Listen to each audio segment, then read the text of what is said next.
സുന്ദരി. എല്ലാവരും പട്ടിണി മാറിയിട്ടുണ്ടെങ്കിൽ പിന്നെ എന്തിനാണ് അവിടെ ഒരു അമ്മ പട്ടിണി എടുക്കുന്നത്?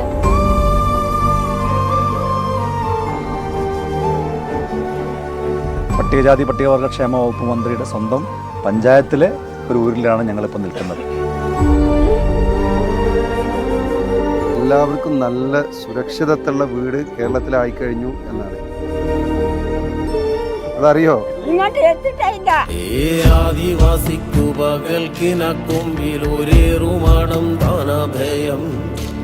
ആ പ്രദേശത്തെ വീടുകൾ കണ്ട് അവിടെ താമസിക്കുന്ന മനുഷ്യരുടെ അവസ്ഥ മനസ്സിലാക്കി നിങ്ങൾ പറയും കേരളം അതിദരിദ്ര മുക്തമാണോ അല്ലേ എന്ന്.